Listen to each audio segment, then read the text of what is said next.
Subcon Forest is definitely the most interesting place in the world of A Hat in Time. Being the second oldest area in the game, you can bet that the lore there is very extensive. The entire area is shrouded in mystery, though. While at first glance this place and its impact on the world can be explained away in just a simple story about an overly obsessed queen, I promise you, the lore of this place is much,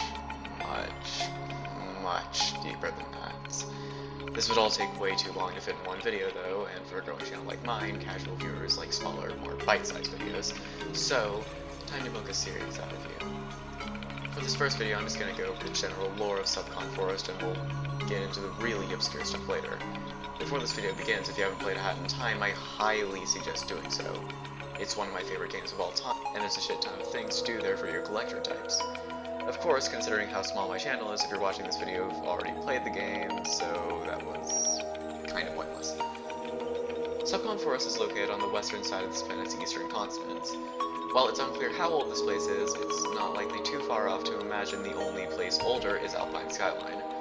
Despite its spooky nature now, the kingdom was actually a very bright and friendly place when it was first created.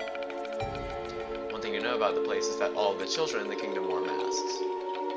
These masks, in ways, seem to depict the general features of animals. This is a forest kingdom, so perhaps these masks were thought to help connect children more with nature.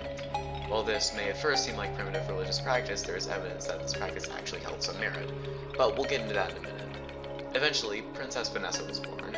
We know that Vanessa was a bit of a shut-in her whole life. Whether that was her choice or if she was forced to stay inside is unknown. Her family was also obsessed with riches, mainly crowns, that they kept inside of their manor. Please know that there are two manors that we know of in the game. Knowing Vanessa's family, there's probably that. Eventually, Vanessa met a prince. It's unknown exactly what his name was, so for now we'll just refer to him as Moonjumper. The kingdom Moonjumper came from originally is also unknown, but there's some evidence to suggest it was from the eastern part of the continent. The eastern area is a desert, and there was going to be a desert area in the game, which unfortunately got cut.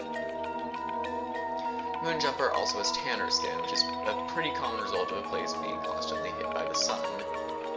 It is likely that these two kingdoms were very good allies with each other. This alliance could have come from having to work together to deal with threats from the north, or simply out of respect for each other. We can assume this because Moonjumper visited Subcon Forest quite often. We do know that Moonjumper wasn't sent there to marry Vanessa, though.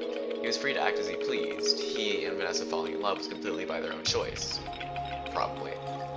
We should pause for a minute and talk about the upbringing of these two royals before going further. Moonjumper grew up in a very accepting home.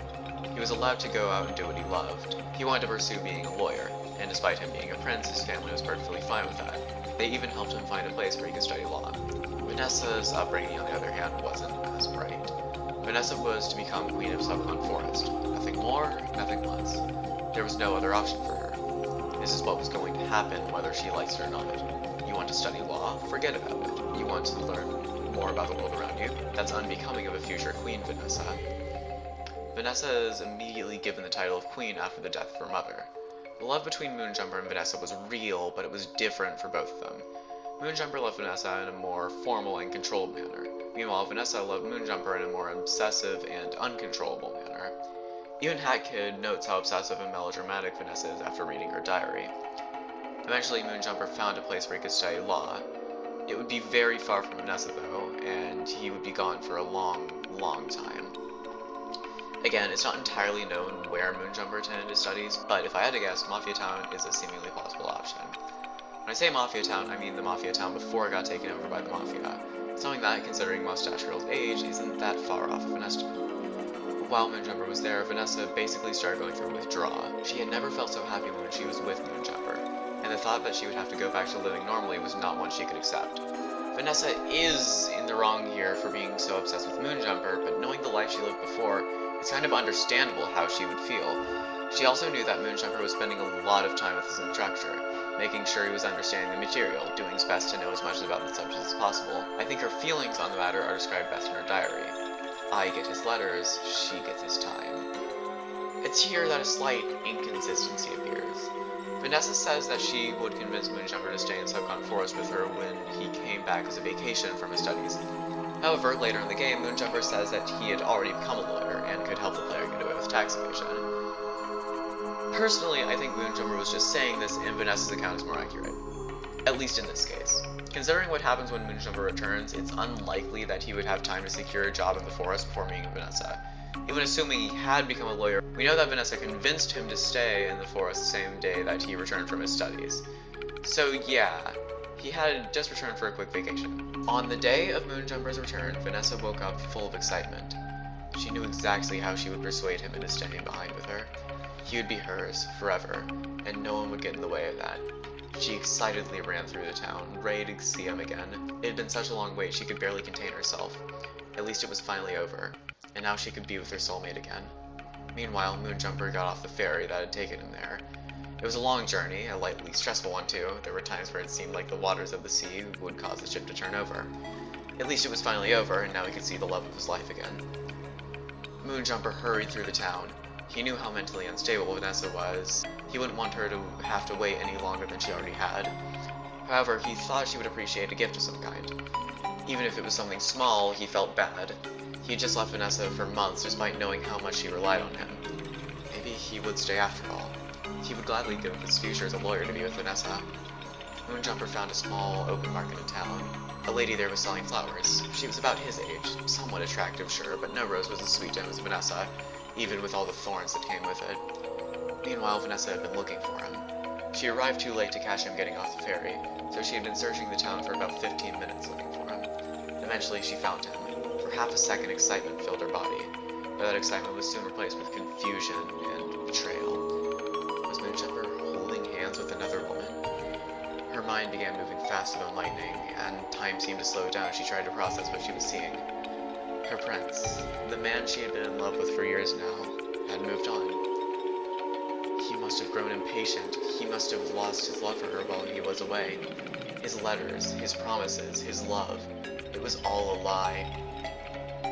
Vanessa, heartbroken, ran away. Moonjumper heard this, but hadn't seen what it was. The voice was like Vanessa's, but it couldn't be her. It was likely just some lady, nothing to worry about. He took the flowers he had bought and headed towards the manor. Once there, the children outside seemed distraught. Moonjumper asked them what was wrong, and they told him they had just seen Vanessa running into the manor. Moonjumper was beginning to worry now. Why would Vanessa be so upset on a day like this?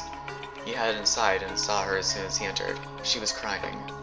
Before Moonjumper could say anything, he was subdued by the knights within the manor. He began to panic, feeling the same confused, betrayed emotions that Vanessa felt earlier.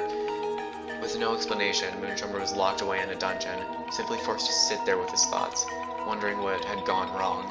Meanwhile, something was awakening inside of Vanessa, an ancient curse that had been in her family longer than she could have possibly known. This rushed outburst of emotions that coursed through her was enough to fully activate it. The sheer, sadistic, perverted power of the curse began to warp her body into a distorted, horrifying form. Everyone in the manor instantly froze from Vanessa's power. Moonjumper managed to survive, but the toxins from the curse entered his body, distorting him as well. Quickly, the curse spread across the forest, freezing everything in sight, bringing upon an ice age. It's unknown what happened to Moonjumper's home kingdom. Perhaps the curse spread to them, or perhaps without the support of Subcon Forest, they were defeated by the birds from the north, who then took over their kingdom. Either way, his home was cast into obscurity, and the only surviving records of its existence were ruins of the kingdom, or records that lay inside of the few parts of Subcon Forest that managed to survive. While the spirits of the adults in their kingdom were all laid to rest, the children didn't have it quite as easy. Their masks, the ones that connected them to nature, saved them, and allowed their spirits to roam freely. Eventually, Moonjumper escaped his prison. However, his time there had warped him both physically and mentally.